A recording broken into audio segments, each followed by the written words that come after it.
मेरे प्यारे अभ्यर्थियों, मैं असीम श्रीवास्तव इस ऑनलाइन प्लेटफ़ॉर्म के माध्यम से आप सभी का हार्दिक स्वागत करता हूं।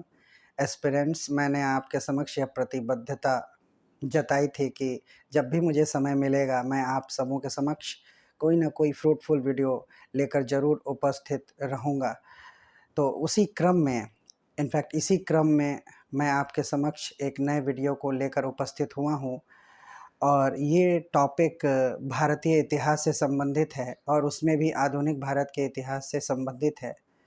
और इस टॉपिक का नाम है 1857 का विद्रोह, या यूँ कहें भारत का प्रथम स्वतंत्रता संग्राम। मेरे प्यारे अभ्यर्थियों, ये टॉपिक न केवल पीटी एग्ज़ाम बल्कि मेंस इंटरव्यू के लिए तो ज़रूरी है ही, एक भारतीय होने के नाते भी इस टॉपिक को पढ़ना चाहिए, समझना चाहिए। मेरे प्यारे अभ्यर्थियों, मैं जो भी टॉपिक बनाऊंगा या वीडियो डालूंगा वो सब यूपीएससी को ध्यान में रखकर ही होगा, क्योंकि जिसने यूपीएससी की तैयारी की वो किसी भी स्टेट पीसीएस के लिए काबिल हो जाता है।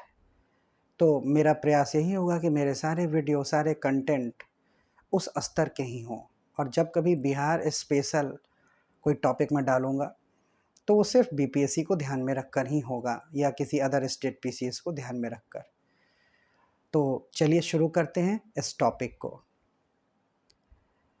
तो 1857 का जो विद्रोह है एक बहुत बड़ा टॉपिक है और भारतीय इतिहास में इसका बड़ा ही महत्व है।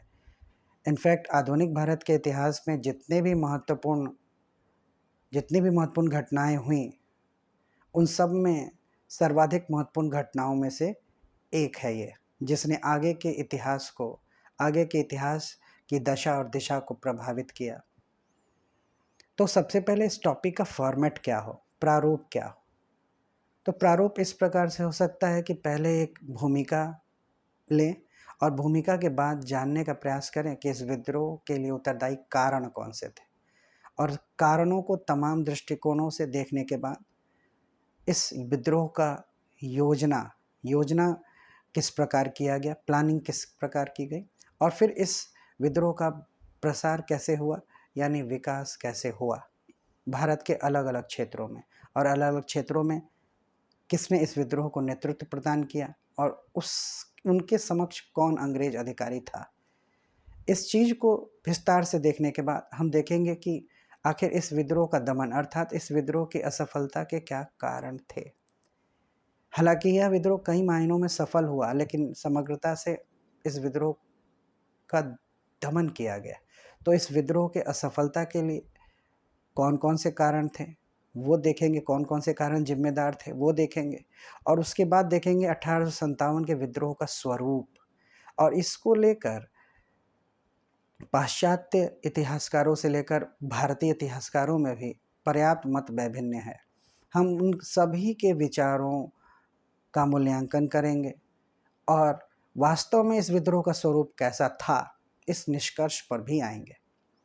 और इसके बाद इस विद्रोह का परिणाम क्या हुआ, क्योंकि यह कोई साधारण विद्रोह नहीं था। इस विद्रोह ने अंग्रेज़ों की चूलें हिला दी थी और उसके बाद आमूलचूल परिवर्तन होना स्वाभाविक था। तो उन सभी परिवर्तनों को भी समझेंगे जो 1857 के विद्रोह के बाद हुए। तो शुरू करते हैं इस टॉपिक को।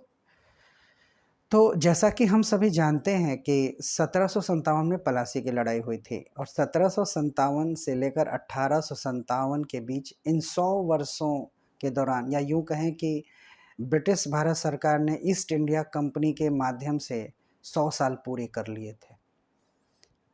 लेकिन इन 100 सालों के दौरान भी भारत के अलग अलग क्षेत्रों में अनेक विद्रोह हुए थे, चाहे वो सैनिक हों, असैनिक हों, या फिर क्षेत्रीय स्तर के विद्रोह हों।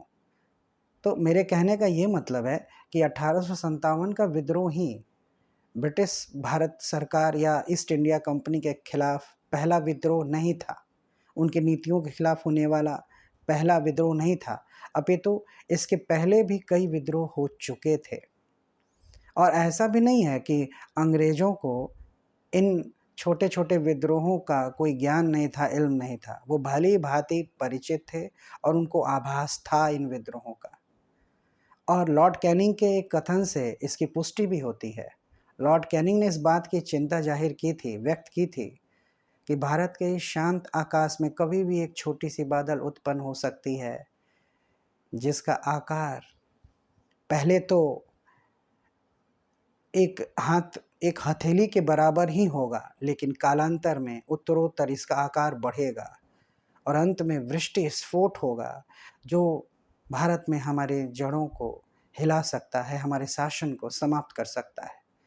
तो अगर इस तरीके से अगर कैनिंग के इस कथन को देखें तो 1857 के विद्रोह के पहले जो छोटे छोटे विद्रोह हुए, चाहे सैनिक या असैनिक, वो उस छोटे से बादल के रूप में ही थे। और उस बादल का बृहदाकार जब उसका वृष्टि स्फोट हुआ तो वह था 1857 का विद्रोह। अभ्यर्थियों, ये एक बहुत ही ऐतिहासिक घटना है, बहुत ही महत्वपूर्ण घटना है। तो इसको हम अब देखते हैं कि इस विद्रोह के लिए उत्तरदायी कारण कौन से थे। अभ्यर्थियों, लॉर्ड कैनिंग के शासनकाल में 10 मई 1857 को जिस क्रांति की शुरुआत हुई, उसके लिए उत्तरदायी कारणों को देखें तो इतिहासकारों में पर्याप्त मत वैभिन्न है, लेकिन उनमें से अधिकांश इतिहासकार इसे सैनिक असंतोष और चर्बी युक्त कारतूस को उत्तरदायी मानते हैं।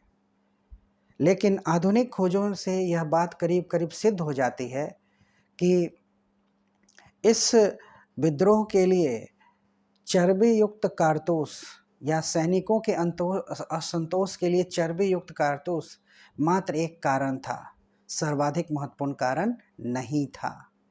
वास्तव में इस विद्रोह के उत्पत्ति के पीछे प्रशासनिक, आर्थिक, सामाजिक, राजनीतिक, धार्मिक और सैनिक, ये सभी कारण उत्तरदायी थे। और इन सभी कारणों ने असंतोष के बारूद को इकट्ठा करा दिया था और एक तात्कालिक कारण ने उस बारूद को चिंगारी उपलब्ध करा दी, जिससे एक महाविस्फोट इस विद्रोह के रूप में हुआ।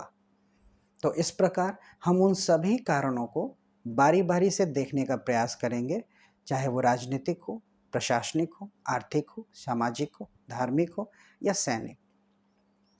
और तब जाकर हम इस विद्रोह की योजना और उसके विकास क्रम की बात, उसके प्रसार की बात करेंगे।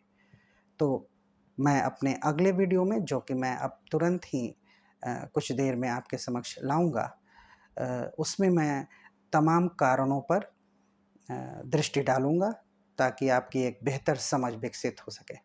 तो फ्रेंड्स, मेरे प्यारे अभ्यर्थियों, बने रहिए मेरे साथ, मेरे वीडियोस को लाइक करिए, पसंद आए तो सब्सक्राइब करिए।